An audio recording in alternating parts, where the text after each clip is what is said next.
renta. Para ulama mengatakan bahwasanya usia Nabi Ibrahim saat itu telah masuk 83 tahun.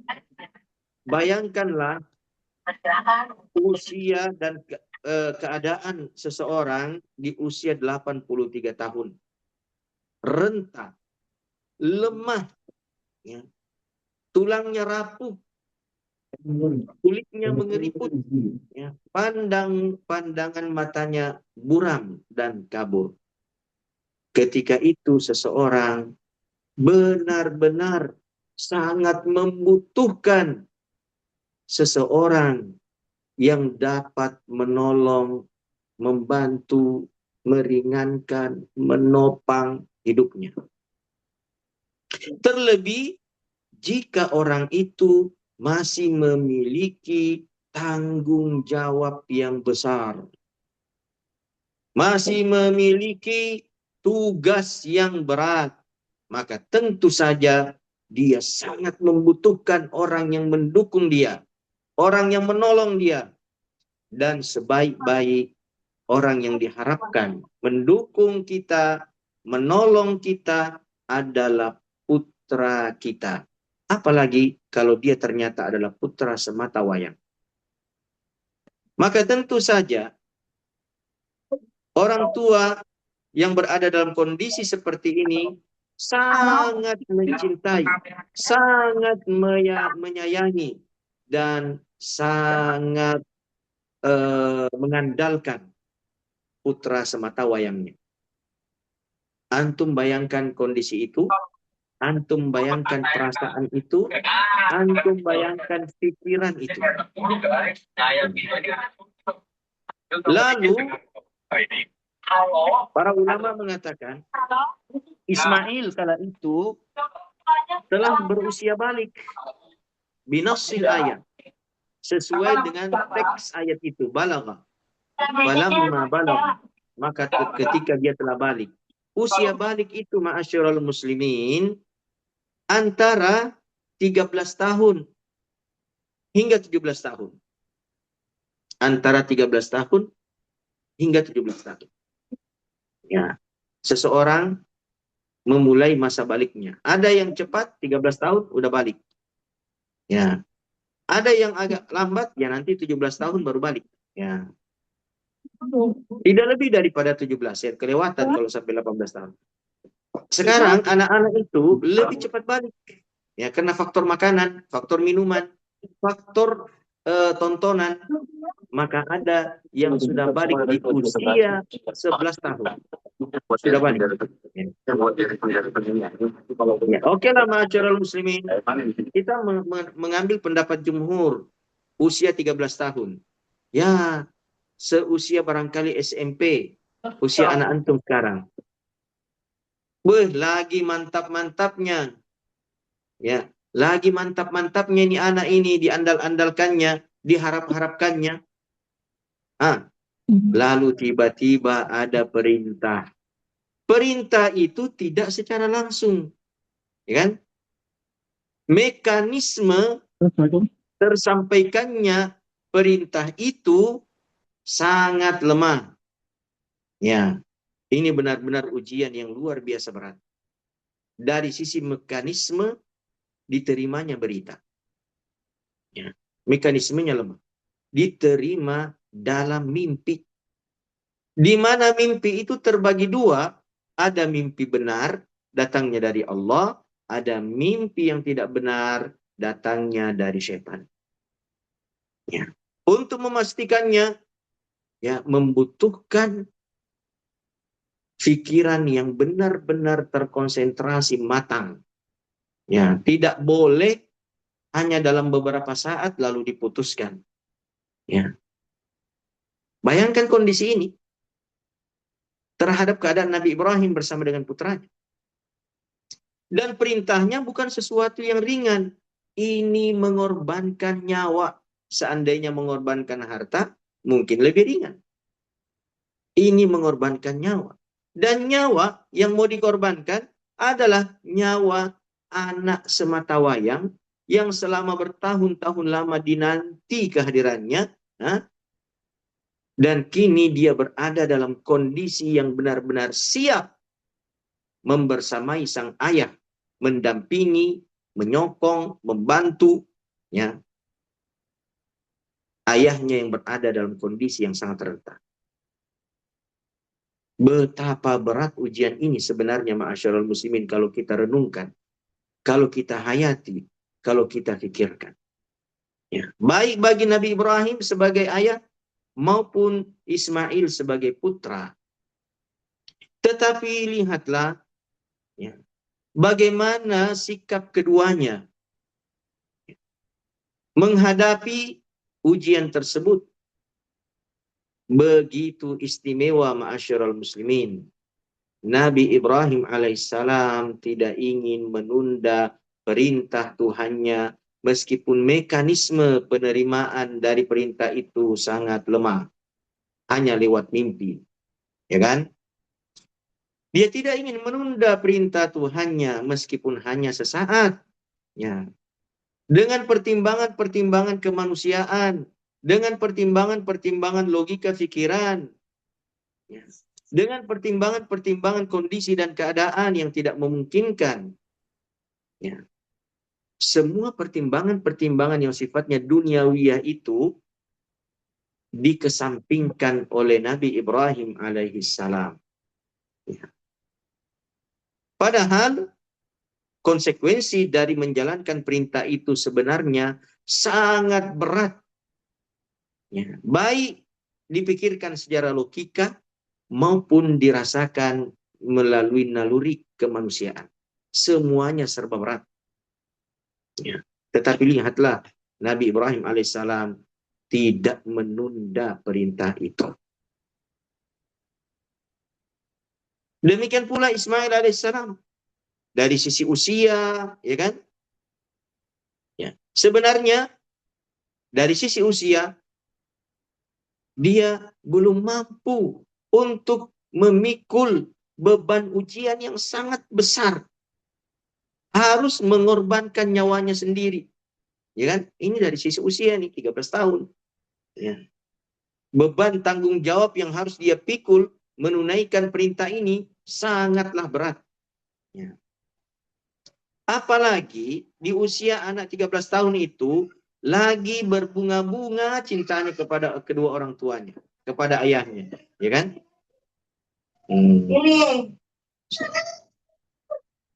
Ya, dibawa dulu ke lantai 2. Ya, tapi lihatlah, mari kita perhatikan baik-baik, ya. Bagaimana sikap keduanya yang menunjukkan betapa kualitas keimanan, kualitas kepasrahan, kualitas kesabaran keduanya sesuatu yang sangat istimewa. Nah, melampaui khayalan, bayangan, prediksi, logika manusia. Allah menggambarkannya ketika Nabi Ibrahim alaihissalam meminta pendapat kepada putranya. Inni azbahuk fanzur madza tara. Aku dalam mimpi itu melihat aku menyembelihmu. Dia tidak mendengar kata perintah, sembelih anakmu. Ya kan? Tidak ada kata perintah yang dia dengarkan dalam mimpi itu, sembelih anakmu. Dia hanya melihat dirinya menyembelih putranya. Dia hanya melihat sebuah ilustrasi, sebuah gambaran, ya. Ya, satu episode, satu cuplikan episode dalam mimpi, dia melihat dia menyembelih anaknya. Jadi rangkaian metode menerima berita itu atau perintah itu semuanya serba lemah. Hanya cuplikan episode gambaran, bukan perintah tekstual yang didengarkan. Betapa lemahnya itu, ma'asyiral muslimin, sebenarnya. Ya. Dan dia sampaikan apa adanya kepada putranya. Ya. Ya, menurut logika ya, semestinya putranya mengatakan, itu kan cuma mimpi, Abi. Ya, Kak, itu kan cuma mimpi yang kamu lihat, ya kan? Masa sampai sejauh itu saya harus disembeli, saya harus mati gara-gara mimpi, ya kan? Itu kalau logika kita ya, itu kalau perasaan kita. Ya. Tapi ketika Nabi Ibrahim alaihissalam meminta pendapat putranya, fanzur madza tara. Kalau nazar itu kan, nazar, berpendapat itu kan mesti seseorang berpikir dulu, ya kan? Mulai rentetan rentetan peristiwa daripada menerima perintah itu kan dipikirkan, kemudian akibatnya dipikirkan, membutuhkan jeda waktu. Tapi lihatlah, spontan anaknya mengatakan, qal ya abatif'al ma tu'mar, wahai ayahku. Ya, abati ini panggilan kesayangan, wahai ayahku sayang, menunjukkan penghormatan. Ya. Bayangkan nih, Nabi Ismail di usia 13 tahunnya, ketika menerima perintah ayahnya, harapan ayahnya yang di luar nalar, di luar logika, di luar perasaan, semuanya berbenturan dan bertentangan dengan logika, dengan pikiran, dengan perasaan, subhanallah. Dia tetap mampu menjaga etika menyapa orang tua. Bayangkan anak-anak, bandingkan dengan anak-anak kita sekarang, baru disuruh membeli sesuatu. Belum mengorbankan tenaganya banyak. Dia sudah tidak mampu menjaga etika berbicara. Jadi dari ayat ini, kita dapat mengambil ibrah, pelajaran yang luar biasa besar tentang etika seorang anak kepada ayahnya. Bahwa seberat apapun perintah ayah, setidak masuk akal bagaimanapun perintah ayah, seorang anak tetap harus menjaga etika berbicara kepada kedua orang tua. Dia harus tetap berusaha untuk melembut, santun, penuh hormat kepada ayahnya.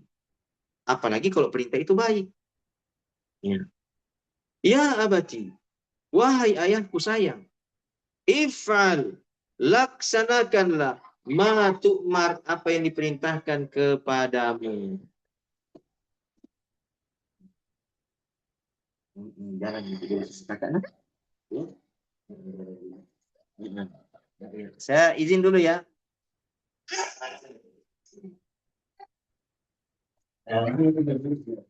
Bisa, kalau penggunaan ya.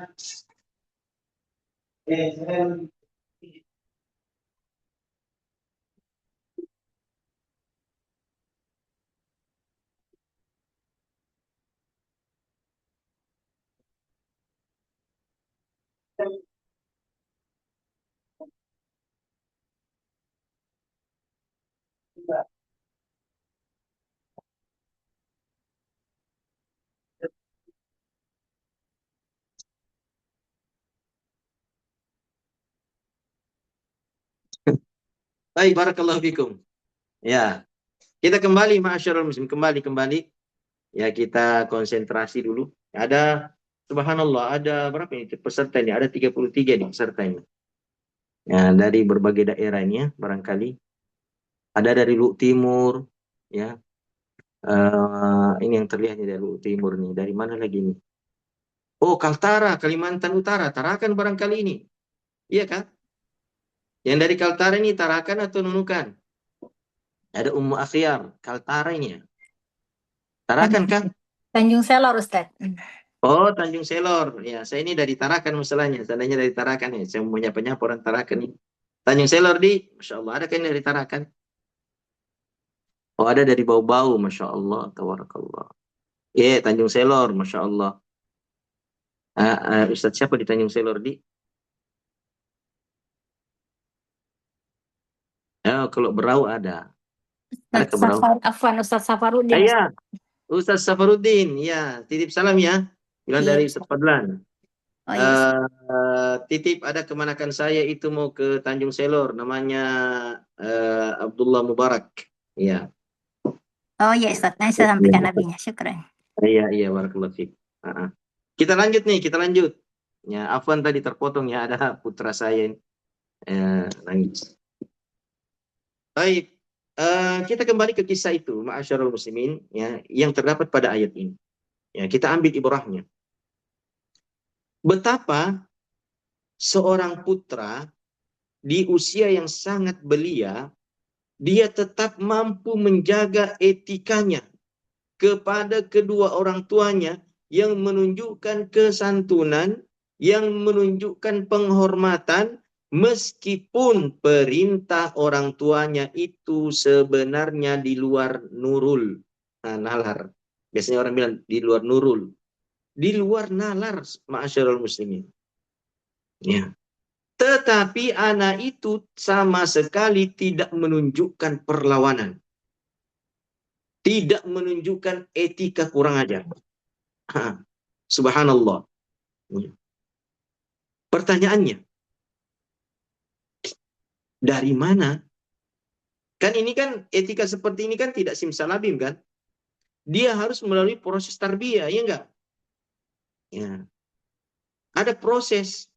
Sekarang kita bertanya, proses apa yang dilakukan oleh Nabi Ibrahim sehingga dia memperoleh putra sebaik ini? Ya, itu yang harus menjadi pertanyaan kita. Ya. Makanya kalau di surah Al-Mumtahanah itu ya, ya. Laqad kana lakum uswatun hasanatun fi Ibrahim. Sungguh untuk kalian terdapat teladan yang sangat baik pada sosok Nabi Ibrahim. Kita harus mengambil keteladanan itu. Kita harus melakukan apa yang telah beliau contohkan. Agar nanti kita juga bisa memperoleh apa yang beliau peroleh dahulu. Berupa putra yang sangat santun, sangat hormat, sangat taat kepada beliau, meskipun beliau membebani putranya dengan beban yang sangat berat. Ya, dia tidak langsung membantah.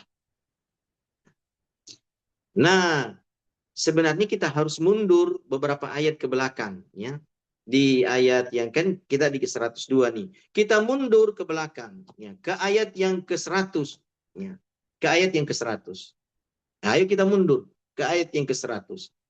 Apa yang terdapat pada ayat 100 itu dan harus kita teladani menjadi ibrah kita hari ini agar kita memperoleh anak-anak yang benar-benar memiliki kesantunan, memiliki adab dan etika yang baik terhadap kedua orang tua.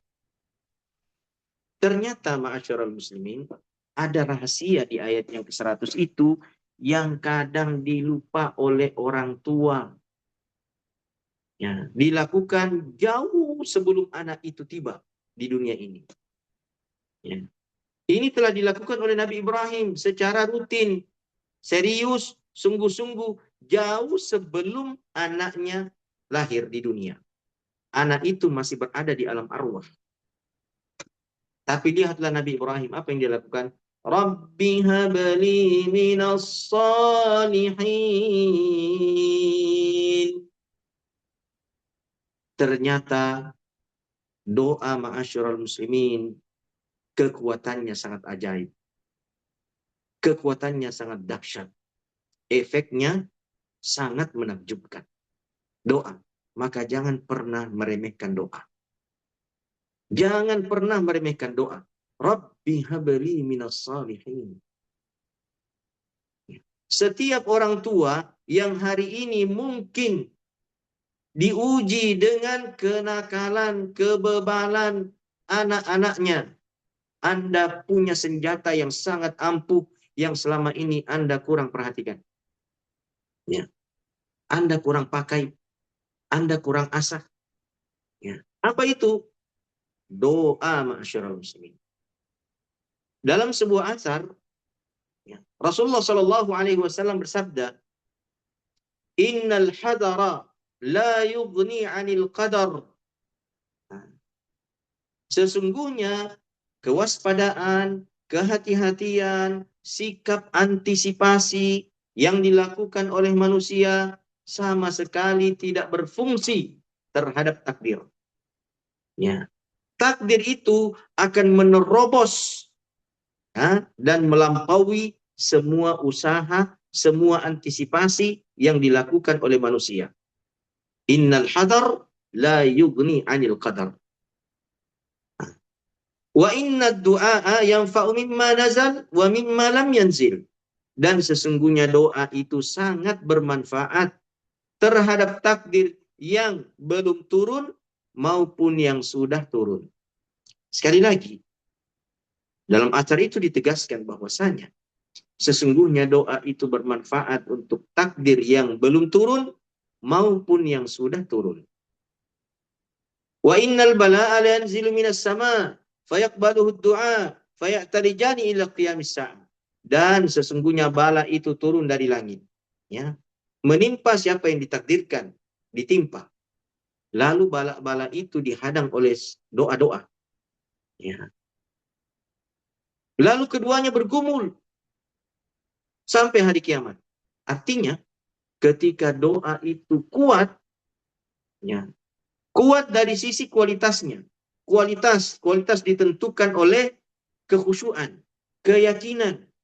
Makanya kalau kita berdoa kan Rasulullah mengatakan, "Ud'ullaha wa antum muqinuna bil ijabah." Berdoalah kalian kepada Allah dalam kondisi hatimu benar-benar yakin pengabulan doa. Ya. Jadi sebelum kita berdoa, kita menata hati terlebih dahulu untuk menentukan sebesar apa dan sebaik apa kualitas doa itu nantinya. Itu ditentukan oleh sebaik apa dan sekuat apa keyakinan yang kita tanamkan di dalam hati sebelum berdoa, bahwa doa ini pasti diijabah oleh Allah. Jangan setengah-setengah kalau berdoa. Ya. Jangan apa adanya kalau berdoa. Ya. Lalu kemudian Rasulullah mengatakan, "Innallaha la yaqbalu du'a min qalbin ghafilin lahin." Allah itu tidak akan mengabulkan doa dari hati yang lengah dan lalai. Ya. Jadi kalau berdoa, pastikan hati itu dalam kondisi tidak lengah, dalam kondisi tidak lalai. Ya. Maka jangan berada dalam kondisi kelengahan dan kelalaian ketika berdoa. Ya. Orang itu kalau lalai hatinya dilihat dari matanya. Ada orang amin, amin berdoa matanya kemana-mana, ya kan? Bagaimana ceritanya? Ya, kamu berdoa matamu melirik ke sana kemari, melihat ke sana kemari. Itu menandakan bahwasanya hati di balik mata itu, seperti mata itu, lalai juga dia, lengah juga dia. Dan Allah tidak akan menerima doa dari hati yang lengah dan lalai. Ya. Nah, ma'asyiral muslimin yang dirahmati Allah Subhanahu wa taala. Rasulullah Shallallahu alaihi wasallam juga bersabda, "La yaruddul qadar illa du'a." Tidak ada yang dapat merubah takdir seseorang kecuali doa. Ya. Dan Rasulullah Shallallahu alaihi wasallam, ya, mengatakan tentang ucapan doa orang tua kepada anaknya, ya. Beliau mengatakan, "La tad'u ala anfusikum wa la tad'u ala auladikum wa la tad'u ala amwalikum la tuwafiqu sa'atal ijabati fayustajabu lakum." Atau kama qala sallallahu alaihi wasallam. Janganlah mendoakan atau mengucapkan kata-kata yang bisa mencelakakan dirimu sendiri, bisa mencelakakan anak-anakmu, dan bisa mencelakakan harta kekayaanmu. Jangan sampai apa yang engkau ucapkan itu bertepatan dengan dibukanya pintu-pintu pengabulan doa. Sehingga apa yang engkau ucapkan itu dikabulkan oleh Allah. Efeknya, keburukan yang terkandung dalam doa itu menimpa dirimu, atau menimpa putramu, atau menimpa hartamu. Maka ibu-ibu, bapak-bapak, kalau lagi dongkol, kecewa, jengkel, marah terhadap salah satu dari anak-anak kita, jangan sumpah serapah yang keluar. Bodoh mentongko, afwan. Saya mengatakan, mencontohkan. Orang yang mengatakan kepada anaknya, bodoh mentongko kau, tolo mentongko kau. Hah? Atau dia sebutkan nama-nama binatang. Apa yang terjadi? Salah satu dari kata-kata itu pada satu peristiwa kedongkolannya diterima, menembus lapisan langit. Ya. Diterima di sisi Allah. Apa yang terjadi? Anak itu pindah-pindah sekolah tetap bodoh. Ya. Anak itu pindah-pindah guru tetap bodoh. Ah. Dipindahkan lagi ke pesantren, pindah-pindah pesantren tetap bodoh. Ya. Sampai remaja, sampai dewasa, menua dengan kebodohan yang dia peroleh dari ucapan sumpah serapah orang tuanya di masa dia kecil dahulu. Wal'iyadzubillah. Maka ma'asyiral muslimin, dari kisah Nabi Ibrahim ini pada ayat yang kita tadabburi, kita mengambil ibrah yang sangat besar.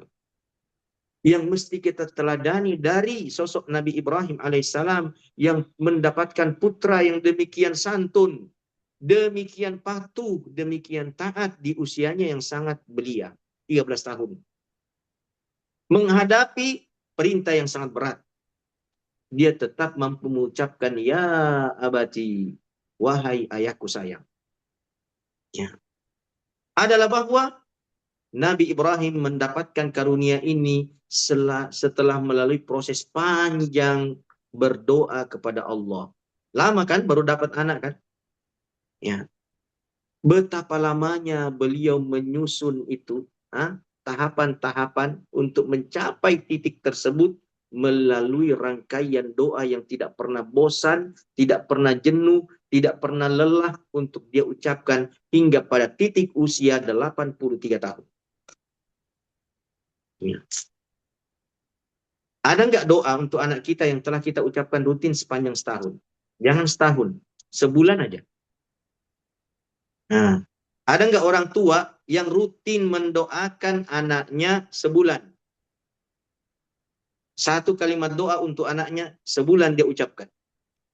Jangan sampai 83 tahun. Ya. Sebulan aja. Kalau kita mampu melakukan itu, ma'asyiral muslimin, sebulan doa itu kita tujukan kepada Allah untuk putra kita. Ya. Oh, bukan main, akan ada keajaiban besar yang akan kita terima. Tapi itu syarat-syaratnya tadi itu kan. Ya, dengan keyakinan, ya. Dengan kesungguhan dan keseriusan, bukan dengan kelalaian. Rabbi habli minas salihin. Ayat 101-nya, apa yang terjadi? Fabasyarnahu bighulamin halim. Maka kami pun memberikan kabar gembira. Oh, ternyata kabar gembira yang kita terima, ma'asyiral muslimin, itu mekanismenya dimulai dengan doa terlebih dahulu. Ya, jauh sebelum berita gembira itu hadir menyapa hati kita. Doa terlebih dahulu. Baru bisyarah itu akan datang. Ya.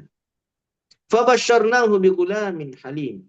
Tapi ma'asyiral muslimin, agama kita bukan agamanya para pemalas yang hanya mengandalkan doa tanpa usaha dan ikhtiar.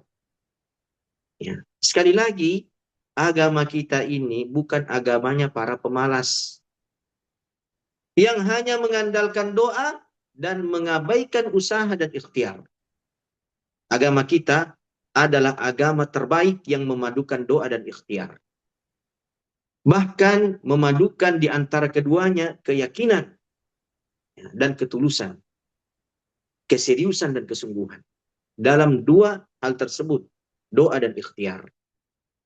Makanya kita dapati dalam satu riwayat, Umar bin Khattab radhiyallahu taala anhu mengusir seorang lelaki dari dalam masjid yang tetap masih berdoa sementara matahari telah meninggi.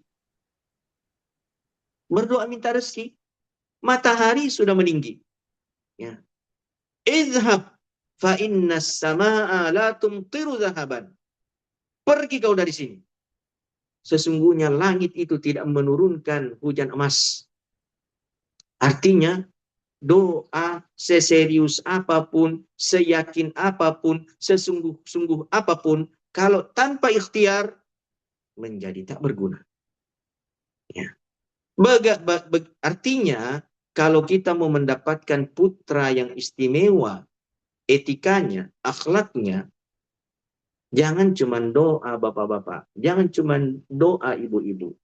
Ya, ada ikhtiar yang sungguh-sungguh yang kita lakukan.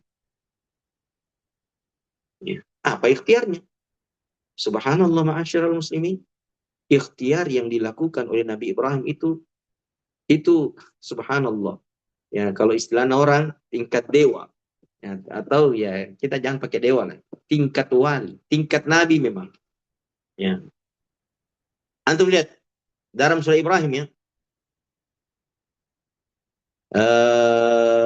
Apa itu? Rabbi inni askantu min dzurriyyati biwadin ghairi dzi zar'in 'inda baitikal muharram Rabbana liyuqimus shalah faj'al af'idatan nasi tahwi ilaihim warzuqhum minas samarati la'allahum yashkurun. Antum lihat ikhtiarnya Nabi Ibrahim alaihissalam. Rabbi, wahai Tuhanku, inni askantu. Sesungguhnya aku menempatkan min zurriyati. Rabbi inni askantu min zurriyati. Aku menempatkan dari anak keturunanku. Biwadin. Di sebuah lembah. Ghairi dzi zar'in. Yang tandus tidak ada tanaman-tanamannya. Inda baitikal muharram. Di sisi rumahmu yang suci. Di sisi rumahmu yang suci. Apa yang bisa kita tangkap dari ungkapan doanya Nabi Ibrahim yang diabadikan dalam Al-Quran surah Ibrahim itu? Di sisi rumahmu. Berarti ada pengkondisian area.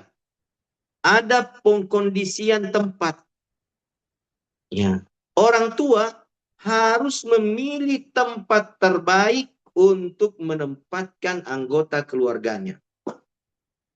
Karena lingkungan sangat mempengaruhi etika seseorang.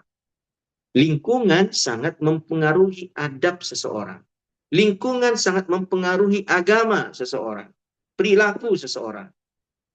Maka orang tua harus mengusahakan, memperjuangkan lingkungan yang terbaik untuk putra-putranya, putra-putrinya. Itu yang dilakukan oleh Nabi Ibrahim. Inni askantu min zurriyati biwadin ghairi dzi zar'in. Ini lembah, tandus, miskin, tapi istimewanya inda baitikal muharram. Di sisi rumahmu ya Allah yang suci. Jadi fasilitas ma'asyiral muslimin itu bisa ditutupi oleh rumah Allah yang suci. Masjid masukna. Jadi ibu-ibu kalau memilih pondok, jangan cuma lihat fasilitas ibu-ibu. Oh, bangunannya mewah. Oh, ada komputer. Oh, ada sofa. Oh. Semua fasilitas saja fasilitas. Lihat dulu masjidnya, Ibu.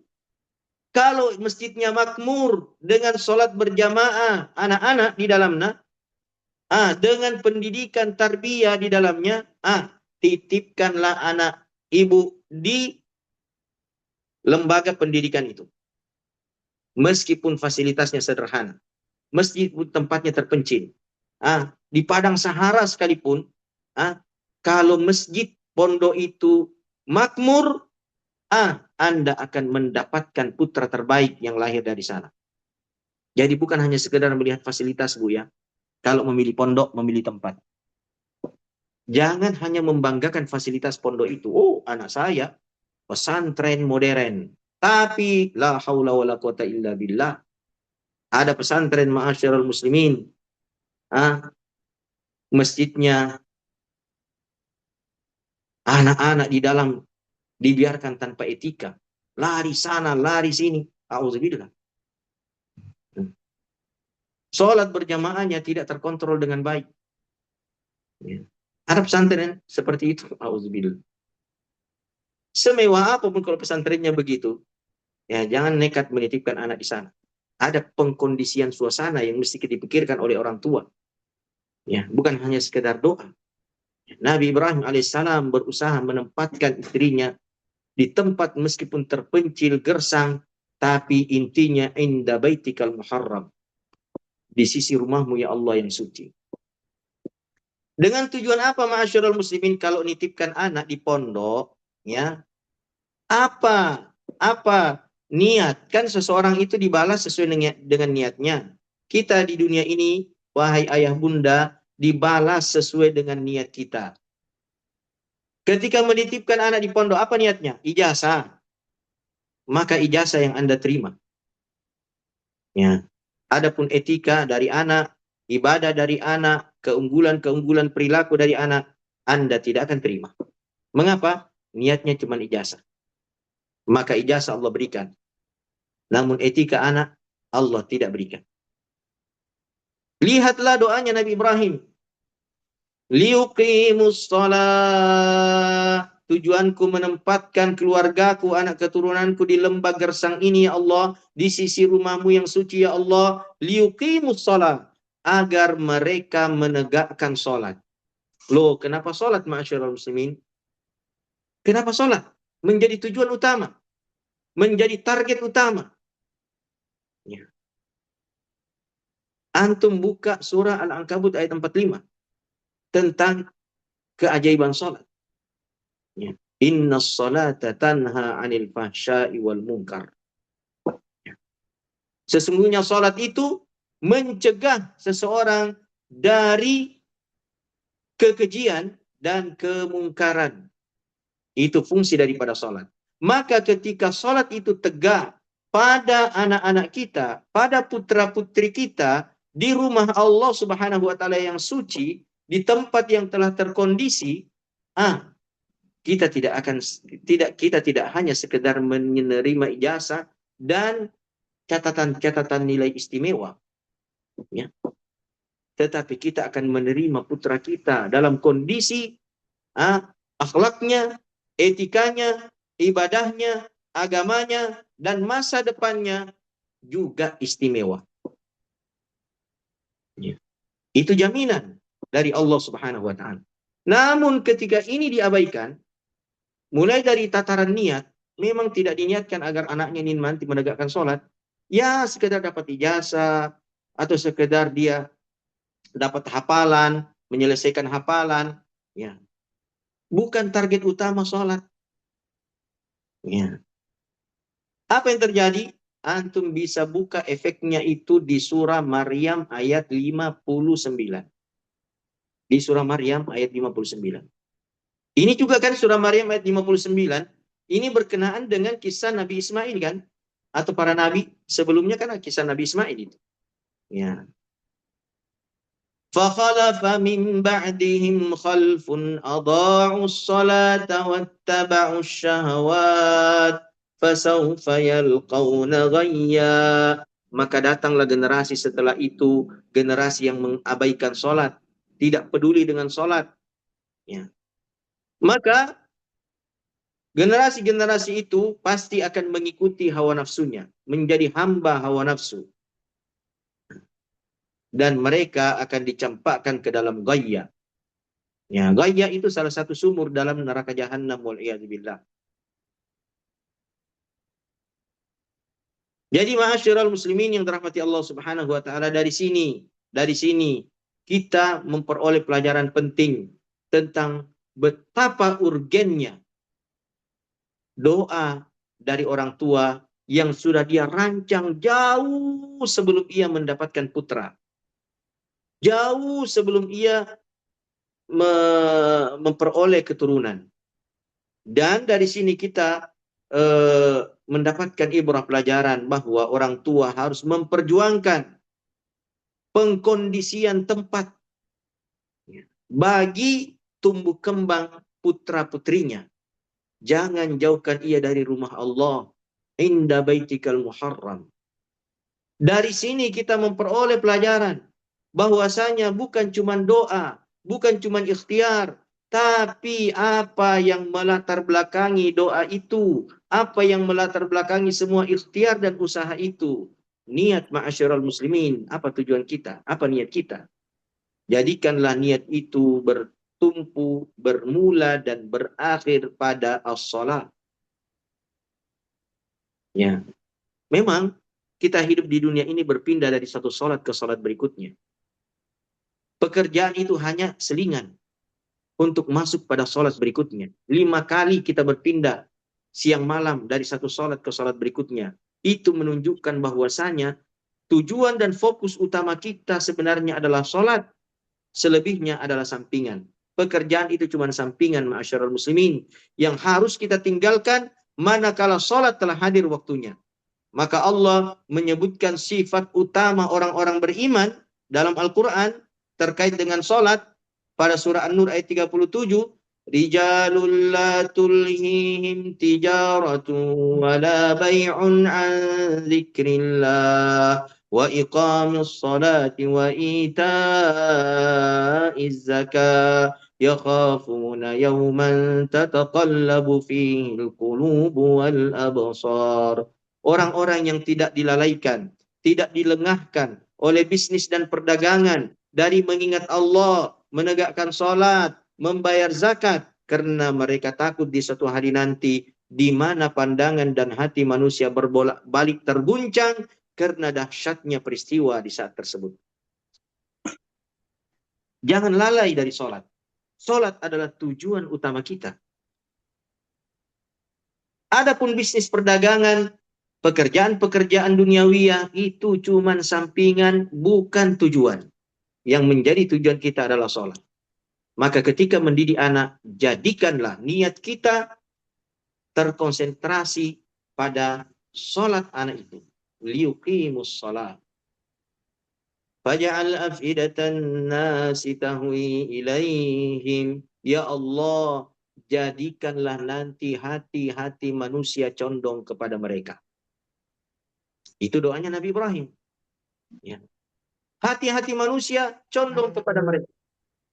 Yang menguasai hati ma'asyiral muslimin adalah Allah Subhanahu wa taala. Allah yang mengendalikannya. Kalau Allah mengendalikan hati manusia untuk condong kepada keturunan kita, kepada anak kita, maka niscaya hati mereka itu akan condong kepadanya. Simpati kepadanya. Ya. Maka sekali lagi doa ma'asyiral muslimin. Ya. Tapi doa ini adalah terkait dengan lingkungan sosial anak. Jangan jadikan anakku ini menjadi musuh masyarakatnya. Jadikan anakku nanti ini, ya Allah, menjadi orang-orang yang dihargai, dimuliai, dicintai oleh anggota masyarakatnya. Ya. Warzuqhum minas samarat. Ya Allah, karuniakan untuk mereka buah-buahan, ya Allah. Samarat. La'allahum yashkurun. Agar dengan semua karunia itu, ya Allah, mereka bersyukur kepadamu. Ya.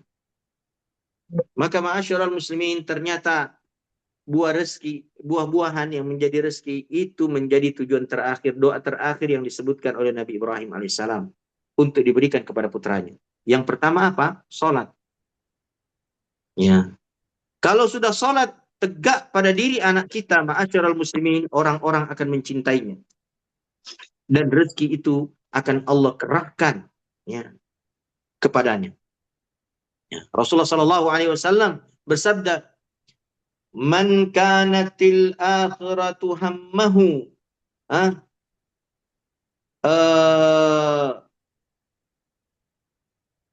eh, apa? "Man kanatil akhiratu hammahu." Ah, eh, Ustaz Ahmad Nasing, ya, bantu dulu. Subhanallah, tiba-tiba hilang. Siapa yang menjadikan akhirat itu sebagai obsesi utamanya? Apa? Jama'allahu syamlahu. Ya. Allah akan menyatu padukan urusannya. Ya. Jama'allahu syamlahu. Ya. Wa atathu dunya wa hiya raghimatun. Ya. Dan Allah akan mendatangkan dunia kepadanya dalam keadaan dunia itu tunduk menghina kepadanya.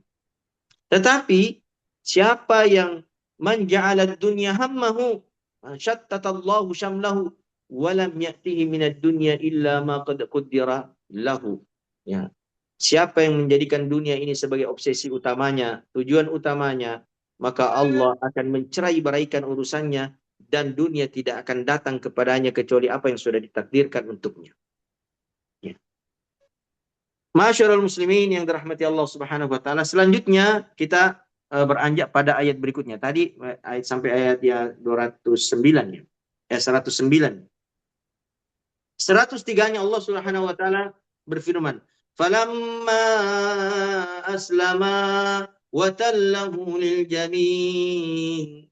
Maka ketika keduanya sudah pasrah, menyerah kepada Allah. Ya. Pelajarannya ma'asyiral muslimin, menyikapi perintah Allah seberat apapun Anda harus menyerah. Jangan menunjukkan sikap penantangan kepada perintah Allah. Ajarkan diri kita dan anak-anak kita untuk selalu menyerah pada semua ketetapan perintah Allah Subhanahu wa taala. Wa ma kana lil mu'minin wala mu'minatin idza qala Allahu wa rasuluhu amran an yakuna lahumul khiyaratu min amrihim. Innama kana qaulul mu'minina idza du'u ila Allah wa rasulihi liyahkum bainahum an yaqulu sami'na wa ata'na. Ya. Itu prinsip dalam bersikap menyikapi semua perintah Allah. Ya. Lihatlah Nabi Ibrahim dan putranya. Falamma aslama, ketika keduanya telah menyerah, wa tallahu lil jamin. Sikap penyerahan itu ditunjukkan oleh Nabi Ibrahim. Dia baringkan anaknya ke sisi pelipisnya. Siap digeret. Dan anaknya patuh. Dia ikut dengan gestur tubuh ayahnya yang membaringkan dia. Dia tidak menolak, dia tidak berontak. Baik. Lalu apa lagi? Wa fadainahu bidzibhin azim. Bukan. Wa nadainahu ayya Ibrahim qad saddaqta ru'ya inna kadzalika najzil muhsinin. Inna hadza lahuwal bala'ul mubin wa fadainahu bidzibhin azim. Ya. Jadi ketika dia sudah menunjukkan sikap menyerah, membaringkan putranya, maka Allah berfirman, sungguh engkau telah membenarkan mimpimu itu. Inna kadzalika najzil muhsinin. Demikianlah kami akan membalas orang-orang yang berbuat kebajikan. Inna hadza lahuwal bala'ul azim mubin. Ini benar-benar ujian yang nyata bagimu. Wa fadainahu bidzibhin azim. Maka kami pun mengganti dia, menebus dia dengan sembelihan yang agung. Ya. Artinya apa, ma'asyiral muslimin? Kita kadang berada dalam kondisi yang sangat kritis. Mau mati kita ini rasanya. Gitu? Dalam kondisi kita berada di ujung ujian, di mana kita sudah sempit sekali, disitulah titik di mana kita menyerah sebulat-bulatnya kepada Allah Subhanahu wa taala. Ya. Ada ini, saya mau tutup ini, ada taklim saya ini, subhanallah. Tapi saya dapatkan beberapa hari lalu dari masyayikh, ya, muhadhar masyayikh. Dia bilang, "Akhi, saya sudah coba ini bukan hanya puluhan orang, ratusan orang, sudah ribuan orang ini saya coba. Bagaimana seseorang bisa keluar dari masalahnya atau memperoleh keinginannya? Dengan mudah. Hanya 3 langkah," dia bilang. Langkah pertama, hadirkan apa yang engkau harapkan, apa yang engkau inginkan jelas dalam benak pikiranmu. Bayangkan itu. Ya, atau sesuatu yang engkau ingin hindari, jauhi. Hadirkan itu dalam benakmu, kuatkan kehadirannya. Lalu langkah kedua, ya, sadari sepenuh keyakinanmu bahwa engkau tidak mampu memperoleh itu dengan seluruh usahamu. Maka sandarkan itu kepada Allah seutuhnya, sesempurnanya, menyerah engkau kepadanya sesempurna-sempurna penyerahan. Jangan engkau masukkan dalam hatimu itu. Serahkan dia semuanya kepada Allah tentang bagaimana penyelesaiannya. Tentang bagaimana proses untuk mendapatkannya. Serahkan semua. Wa ufawwidu Allah, dan aku sandarkan sepenuhnya urusanku kepada Allah. Lakukan itu sampai engkau berada pada titik nol. Ya, itu langkah kedua. Nah, lalu pada langkah yang ketiga, engkau minta kepada Allah Subhanahu wa taala. Cara, ikhtiar. Ya.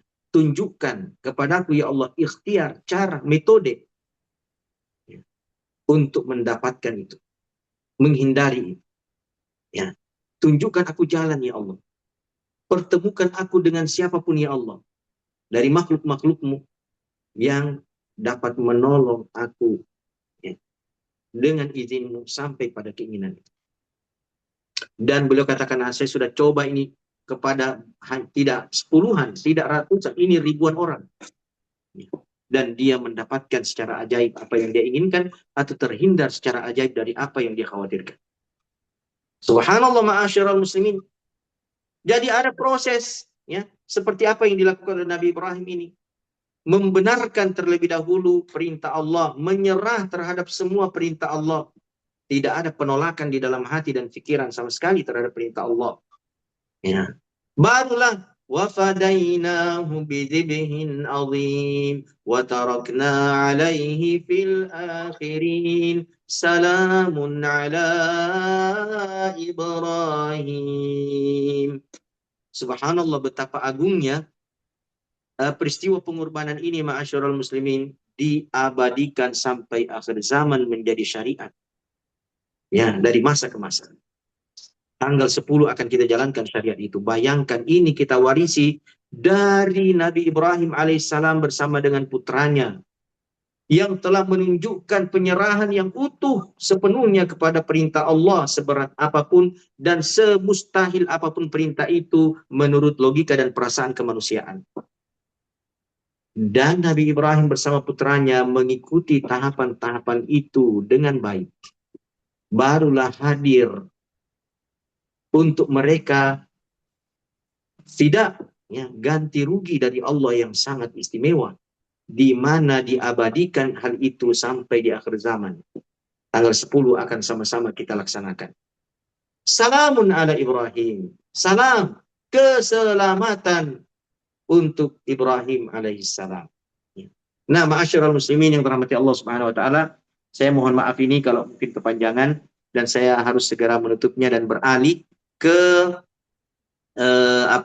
acara berikutnya. Ini saya sudah ditunggu ya. Ini sudah 10.20 nih ya. Ya, saya mohon maaf juga ke panitia, mungkin kita tidak buka dulu sesi tanya jawab ya. Mohon maaf. Nah, semoga apa yang kita pelajari, kita tadabburi ini ya, mungkin pun meskipun tidak tersusun ya, tidak terstruktur, bisa kita ambil faidahnya, bisa kita ambil manfaatnya, dan semoga Allah Subhanahu wa taala karuniakan kepada kita semuanya, terutama yang berbicara ini ya, karunia bisa melaksanakannya ya, bukan cuma dibicarakan, bukan cuma disampaikan, Tapi semoga yang saya pribadi bisa mengamalkan semua apa yang telah disampaikan. Ya, saya tutup ya dengan doa kafaratul majelis. Subhanakallahumma bihamdik, asyhadu an la ilaha illa anta astaghfiruka wa atubu ilaik. Wassalamualaikum warahmatullahi wabarakatuh. Assalamualaikum warahmatullahi wabarakatuh. Syukran Ustazana. Jazakumullah khairan. Afwan, Allah barik fiik. Bisa mungkin di-share materinya, Ustaz? Ya, Materinya mungkin bisa di-share? irtijali ya Syekh. Oh, Saya Masya Allah. tidak ada tulisan. Irtijal saja begitu. Luar biasa. Mungkin direkam ya. Kalau Oh, ada iya, Ustaz. rekamannya, kalau ada rekamannya saya juga minta supaya saya bisa koreksi. Kadang kan ada kelepasan biasa, ya kan? Sabkul lisan. Ya, saya khawatir nanti ada yang salah, keliru. Ya. Iya, Ustaz. Baik, barakallahu fiik. Ustaz Ahmad Nasing, saya boleh Iya, Ustaz. pamit ya undur diri dari Zoom? Iya, Ustaz. Syukran, Ustaz. Ya, syukran, barakallahu fiik. Assalamualaikum. Wassalamualaikum warahmatullahi wabarakatuh. Warahmatullahi wabarakatuh. Kami ucapkan syukur kepada Al-Ustadz atas apa yang telah beliau sampaikan. Semoga ini menjadi tambahan ilmu bagi kita semua dan menjadi penyemangat bagi kita di hari-hari yang penuh barakah ini. Selanjutnya karena tidak ada sesi tanya jawab, kita akan buka sesi konsolidasi antara para orang tua dan juga para pembina yang ada di pondok. Jika ada pertanyaan dari orang tua yang tentunya berkaitan dengan pondok, silahkan bertanya dan akan dijawab oleh para pembina kita di SMA PPKU.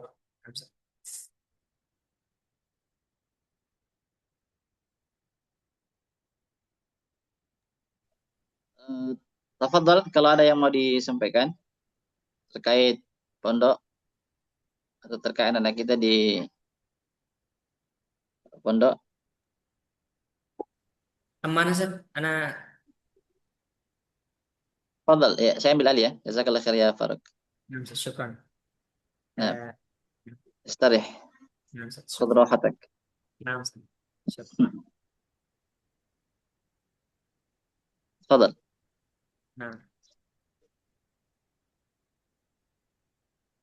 Ya, silakan orang tua yang mau menyampaikan sesuatu. Baik. Bismillah, Assalamualaikum warahmatullahi wabarakatuh. Waalaikumsalam. Mungkin bisa diperkenalkan, Ustaz? Dari Oh iya, mana? baik. Atas nama Rafidun dari Bau-Bau, anak saya atas nama Harun. Kelas 3 sekarang. Iya, baik Ustadz, syukuran atas waktu yang diberikan kepada saya. Adapun pertanyaan saya Ustadz adalah apa istilahnya? Apa mungkin ini bukan pertanyaan sebenarnya, tapi apa ya, saran, dan bisa jadi saran ini sudah dilaksanakan. Hanya saja apa istilahnya, memperkuat lagi Ustadz, bagaimana kalau sekiranya anak-anak kita di pesantren itu kayak semacam diwajibkan lah, atau diharuskan untuk mereka selalu untuk bangun tahajud secara bersama-sama seperti itu Ustadz, salat lail lah begitu. Demikian Ustadz, semoga apa yang saya sampaikan sudah dilaksanakan oleh anak-anak kami di pesantren itu. Ya, syukuran atas jawabannya. Assalamualaikum warahmatullahi wabarakatuh. Assalamualaikum warahmatullahi wabarakatuh.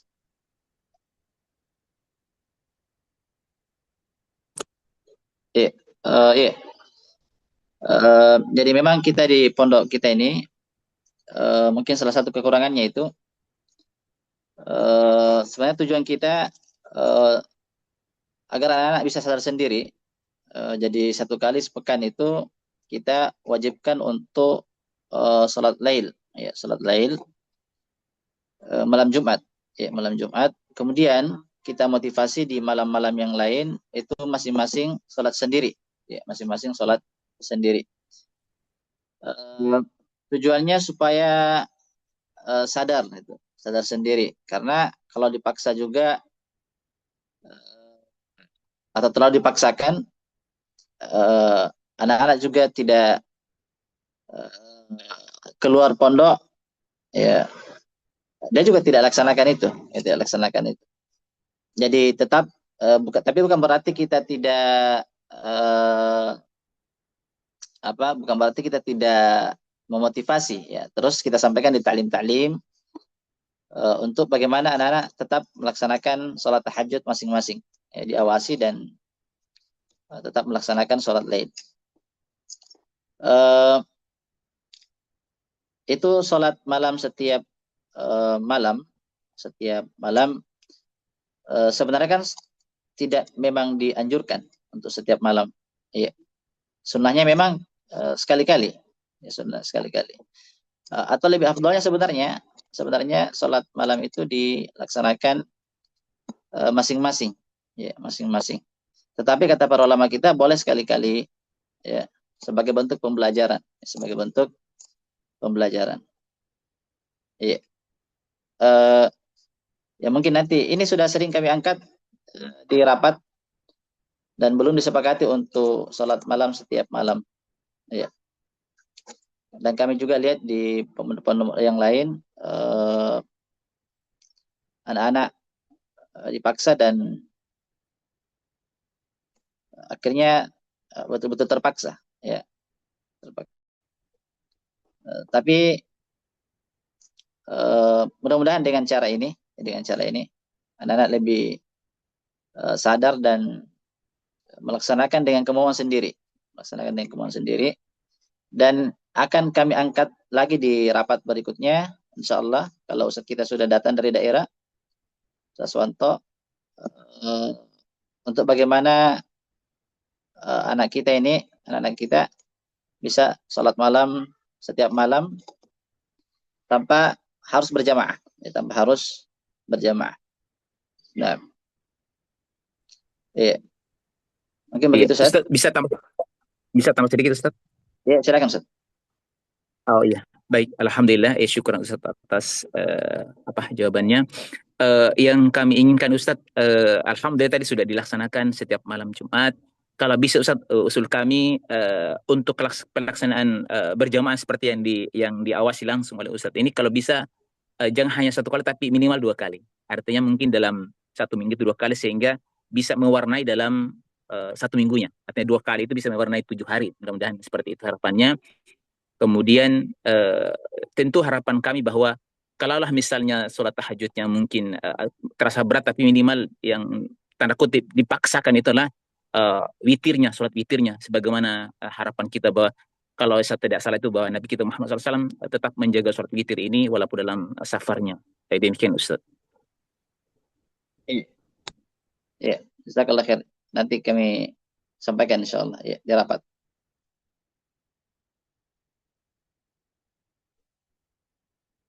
Iya. Jadi saran tak, insya Allah minimal 2 kali saja. Iya Ustaz, iya. Iya. Nah, iya, syukran Ustaz, syukran. baik, barakallahu fikum. Saran yang bagus, Masya Allah. Ya, silakan kalau masih ada yang lain.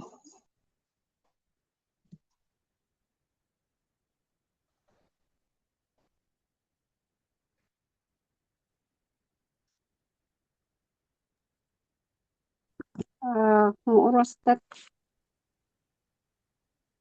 Ya, silakan. Ya, syukuran atas kesempatan yang diberikan. Ya, Assalamualaikum warahmatullahi wabarakatuh. Apa nih Ustaz, terkait dengan libur bulanan, kan anak kami sudah di kelas 2, kami perhatikan ada kondisi pada saat libur bulanan itu dijalankan, itu anak-anak mungkin mendekati dengan waktu libur panjangnya, atau dia baru-baru anak sudah libur, mendekati lagi tanggal akhir bulan, dikasih libur bulanan lagi. Ini bisa mohon dijelaskan, maksudnya apakah memang tetap harus langsung libur walau jeda 2 pekan Ustadz, apa tidak terlalu cepat? Kalaupun memang maksudnya berlaku libur bulanan, apakah yang mana yang lebih baik untuk usia anak SMA, dia tetap berlaku libur bulanan atau dicarikan saja kegiatan yang bersifat mengganti libur bulanan tersebut, sehingga kadang itu istilahnya anak-anak baru mau fokus belajar, tapi karena libur bulanan lagi akhirnya buyar lagi semangat belajarnya karena ingat lagi libur bulanannya. Tapi kami kembalikan ke pihak pondok, kami hanya memberikan saja pertimbangan mana yang lebih efektif untuk anak usia remaja di usia SMA saat ini. Kemudian yang kedua Ustadz, terkait tadi libur bulanan, kalau memang pihak pondok merasa lebih efektif libur bulanannya per bulan dengan segala melihat perkembangan anak-anak dengan usianya, apakah mana yang lebih efektif, dia per bulan atau per 2 bulan? Maksudnya tapi di bulan pertamanya itu tetap berlaku libur bulanan tapi diisi dengan kegiatan yang lain, bisa bersifat baksos keluar atau lain-lainnya Ustadz, tapi tetap anak-anak ibaratnya keluar tapi ya mungkin dipantau langsung sama ustadznya. Karena efek ya mungkin bisa dievaluasi bagaimana efek libur bulanan ke anak-anak, kalau dia per bulan apakah memang terlalu cepat, atau kalau ketika dia seperti ini mana yang lebih tepat Ustadz dengan usia SMA-nya. Ya, syukron. Iya.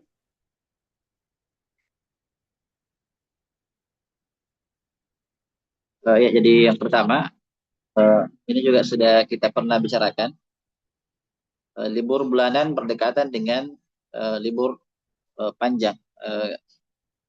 Kalau masih ada sekitar 2 pekan, seperti yang berjalan di yang lalu-lalu, maka kami tetap berikan libur bulanan. Namun jika dia dekat seperti 1 pekan, maka seperti yang berjalan di waktu-waktu yang lalu, maka kami sudah tidak berikan lagi libur, kecuali libur yang panjang. Ya. Tapi kalau kita mau sarankan untuk 2 pekan itu dianggap sedikit, atau ya, nanti kami bicarakan lagi di rapat, insya Allah. Tapi perlu diperhatikan juga perasaannya anak-anak. Mereka sudah berharap libur pekanan, kemudian tidak diliburkan. Itu ya mungkin bukan ke saya, bukan juga ke pembina yang lain, tapi sesama teman-teman mereka merasa terzolimi. Ya, ini hak kami, lalu kemudian tidak diberikan. Nah, ya, tetap nanti akan kami rapat, insya Allah kami tulis, angkat dalam rapat, insya Allah. Kemudian yang kedua, 2 kali libur, 2 kali dalam sebulan, ya 2 kali dalam sebulan. Nah, Ibu ketemu Ananda berapa kali dalam? Apa Ustadz, bukan 2 kali dalam sebulan? Iya, maksud saya 2 ya bulan gitu. sekali. Iya. 2 bulan sekali ya, 2 bulan sekali. Ibu bertemu dengan Ananda Urwa berapa kali dalam sebulan, berapa kali? Kami hanya memaksimalkan lewat komunikasi Ustadz, kalaupun ketemu di momen-momen tertentu yang memang ada uzur ke Makassar, insya Allah. Iya. Kalau Ananda sudah tidak ketemu orang tua dan juga tidak ketemu keluarga, kira-kira bagaimana itu? Atau siapa di luar yang bisa ditemui?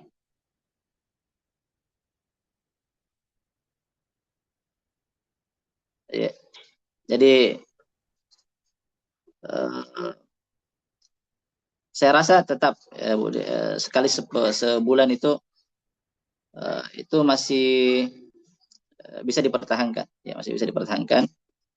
Tentu seperti yang kita sampaikan tadi, tetap harus ada evaluasi, ya tetap harus ada evaluasi. Ya, syukran wa jazakumullah khair.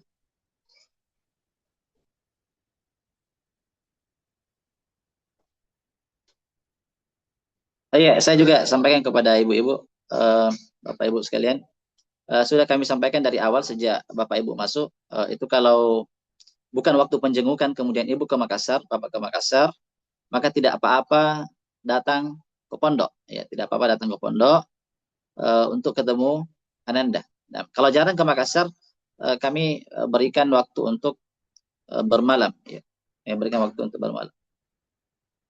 Tetapi bukan di pondok, karena untuk saat ini di pondok belum ada fasilitas, tapi mungkin sewa di Makassar atau ada rumah keluarga di Makassar. Ya, dan orang yang jauh yang pernah minta izin ke kami, nampaknya belum pernah kami larang. Ya, kalau ada yang pernah kami larang, kami minta maaf. Ya. Ya, Afwan Ustadz. Eh, Ya, ini Masya Allah, silakan. Alhamdulillah kami selalu dapat kemudahan. Iya, iya, saya mungkin salah satunya orang tua yang Masya Allah, Alhamdulillah selalu mendapat kemudahan ketemu Ananda dan dibawa keluar. Karena kami juga jarang sekali ke Makassar, jarang sekali bertemu anak. Tapi yang mau saya tanyakan ini Ustadz, berapa maksimal, berapa hari maksimal Ananda keluar ini seumpama kayak tadi yang kita maksud bahwa bisa bertemu di luar dari jadwal penjengukan. Ya itu saja Ustadz, syukran. Biasanya kami kasih 1 hari 1 malam, 1 hari 1 malam. Ya. Jadi dijemput kalau waktu pembelajaran dijemput setelah belajar. Kemudian kalau misalnya besoknya hari Ahad, ya kembalinya Ahad sore, Ahad sore. Tapi kalau waktu pembelajaran maka kalau tidak ada hal yang mendesak maka tetap kembali pagi.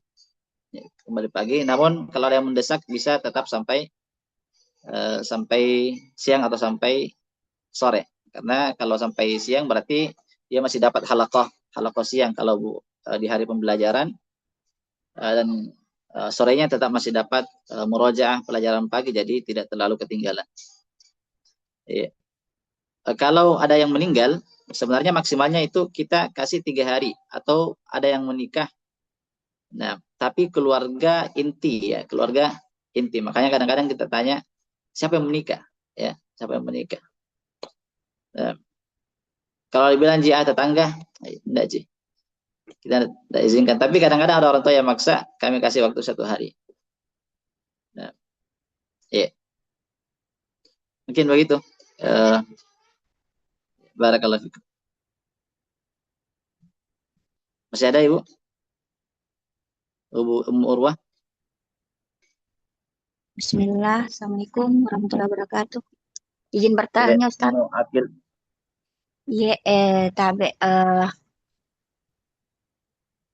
begini soal pelanggaran-pelanggaran yang kebanyakan santri-santri lakukan itu, Ustadz, mengenai HP.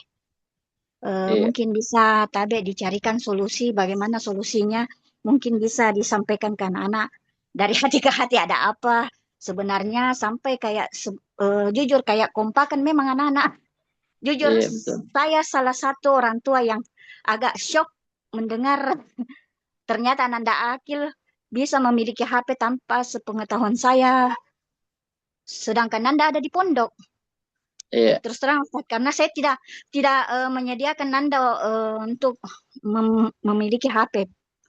Iya. Itu pun ini sebelum Nanda sebelum itu sempat saya sudah belikan sebenarnya Ustadz.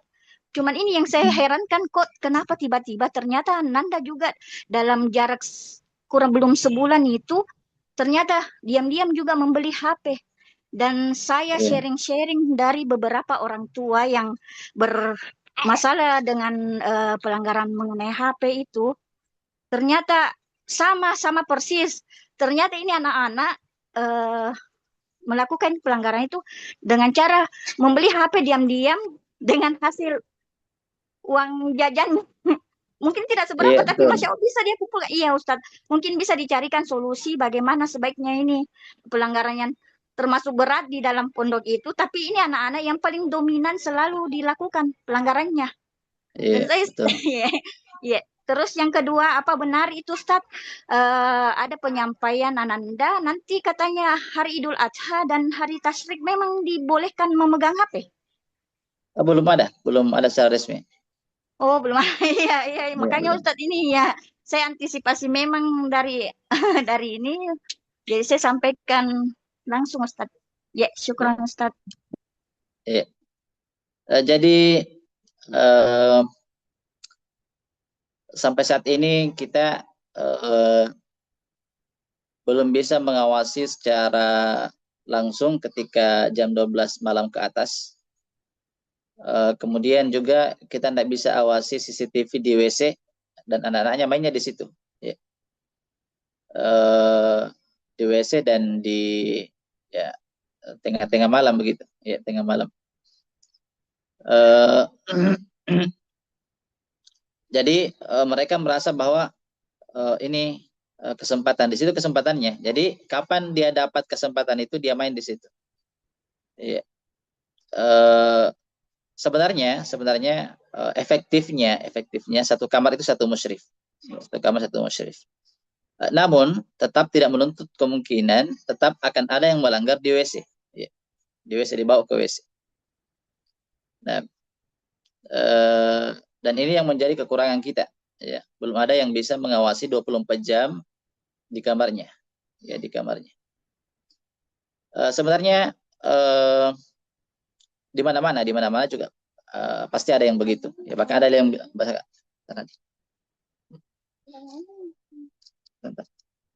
bahkan ada yang lebih parah ya. Bahkan ada yang lebih parah. Tapi semoga hal-hal yang demikian tidak terjadi di pondok kita. Jadi mereka kenapa kemudian berani melakukan itu? Karena merasa ada jiwa waktu untuk bermain, ada jiwa waktu untuk bermain. Nah, tentu dengan ini aturan akan lebih ketat lagi, ya, insya Allah kita doakan saja. Seperti yang tadi sampaikan, perbanyak doakan anak-anak kita menjadi anak-anak yang soleh. Ya, ya mungkin itu ya. Mungkin inti dari penyampaian kita mungkin bisa lebih diperketat lagi, ya, diperketat lagi aturan, dan seketat apapun aturan, dan ya seperti yang kita lihat di tempat-tempat yang lain pasti ada plus minusnya, ya, ada plus minusnya. Ya. Dan sebaik-baik apapun pondok pasti ada yang melanggar, ya, ada yang melanggar. Dan ini salah satunya, ya, ini salah satunya. Tapi dari sekian banyak santri, cuma beberapa yang bisa melanggar aturan-aturan yang seperti itu, dan kebanyakannya alhamdulillah sadar. Bahkan anak tak, ya, pelanggarannya mungkin cuma itu, ya, mungkin cuma itu. Nah, intinya kami akan perketat lagi insya Allah aturan-aturan yang ada. Ya, kami ucapkan syukran wa jazakumullah khairan. Tentu kami akan terus pelajari aturan apa yang kemudian bisa membuat anak-anak jerah dengan apa yang mereka lakukan. Iya. Saya kira begitu, Bu. Ya. Syukran. Iya. Iya, iya. Ya, silakan kalau masih ada. Bismillah, Afwan Ustaz. Ya. Syukran atas waktunya Ustaz Afwan. Ini sekedar saya bukan mau bertanya sih, saya hanya mau ini menyampaikan bahwa karena kami ini jauh, kami dari Kaltara, jadi sehingga kami itu hanya bisa berkomunikasi anak kami dengan setiap hari Sabtu itu dan apa namanya ya, jika memang ada pelanggaran anak-anak kami di pondok, tolong disampaikan sama kami Ustaz agar kami bisa menasehati Ananda. Karena insya Allah apa yang kami sampaikan insya Allah Ananda akan menurut, dan pernah juga sekali Ananda itu izin sama saya untuk membawa handphone, mungkin melihat teman-temannya lah kali ya. Tapi dengan bersikeras saya tidak pernah mengizinkannya karena memang Ananda ini alhamdulillah dia tidak terlalu banyak main handphone karena mungkin dia melihat anak temannya kali ya. Jadi saya sampaikan lagi, kembalikan kepada dirimu begitu, jangan melihat temannya, dipondokan untuk belajar. Jadi bilang, oh iya lama, kalau tidak diizinkan tidak apa-apa. Jadi kami hanya ingin mau bertanya Ustaz, jika ada pelanggaran Ananda, tolong disampaikan sama kami agar kami bisa menasehatinya. Begitu Ustaz. Karena kami ini jauh Ustaz, mungkin ke Makassar itu ya 6 bulan sekali atau mungkin sekali setahun baru bisa berangkat ke sana. Oh, iya. Iya, Bu. Iya. Ibu ada keluarga di Makassar? Tantenya, Nenek Ananda itu ada di Pangkep Ustaz. Kalau di Makassar tidak. Ya, kalau orang tua kami sekarang di Pangkep. Jadi kalau Ananda libur itu dia hanya ikut sama temannya yang ada di Pangkep juga, dia ikut pulang kalau libur bulanan karena kalau libur bulanan itu tidak ada yang bisa menjemput karena Iya. omnya itu pada sibuk untuk bekerja. Jadi Ananda terkadang temannya mungkin merasa kasihan sama Ananda, jadi dia diajak untuk ikut begitu. Begitupun dengan pengantaran ke pondok, dia ikut dengan temannya. Iya, Bu. Iya. Ya mudah-mudahan meskipun tidak ketemu orang tua, tetap bisa ketemu dengan keluarga dekat. Iya. Tetap diharapkan seperti itu. Ya, kalau memungkinkan, ya ketemu dengan keluarga yang dipangkep. Ya, mungkin sekali sebulan.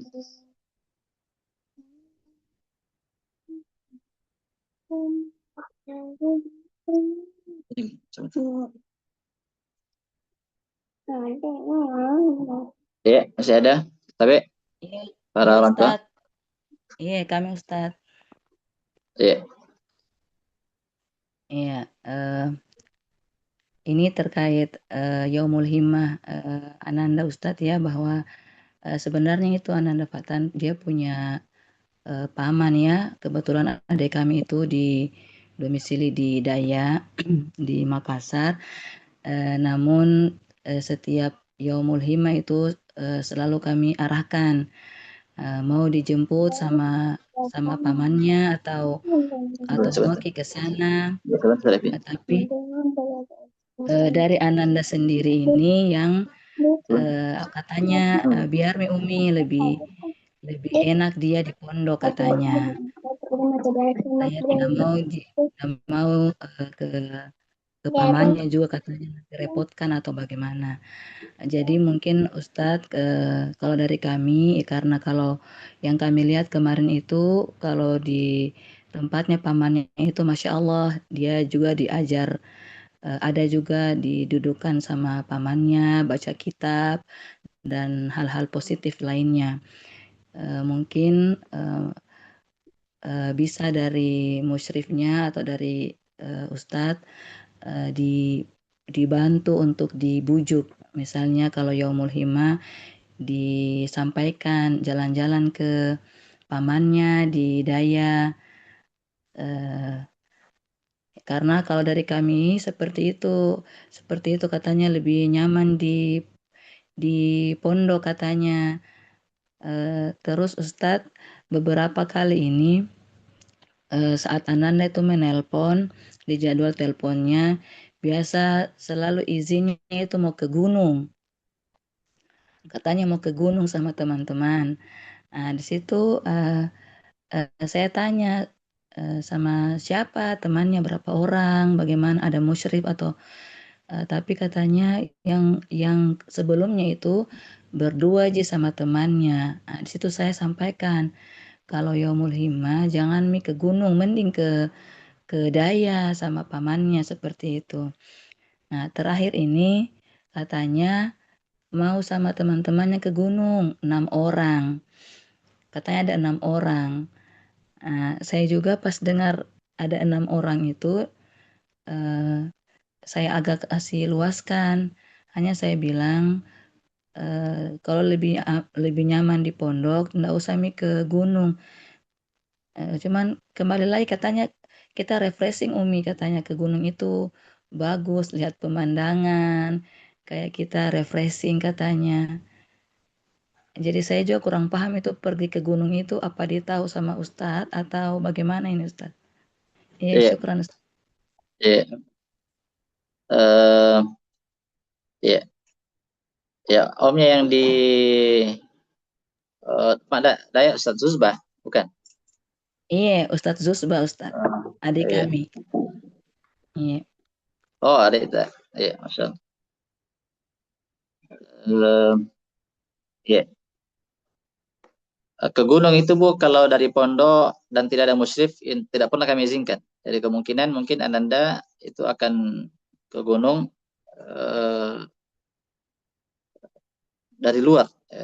Keluar mungkin baru ke gunung, karena kalau dari pondok kami tidak pernah izinkan. Ya. Kami tidak pernah izinkan, kecuali kalau ada musyrif. Ya. Nanti kalau ada masalah, musyrifnya yang saya tuntut. Nah. Oh iya, iya Alhamdulillah. Iya, Bu.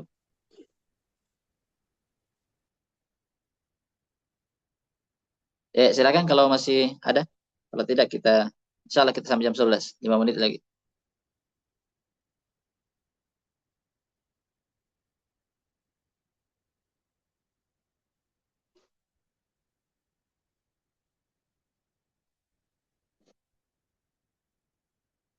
Ya, mungkin sudah tidak ada.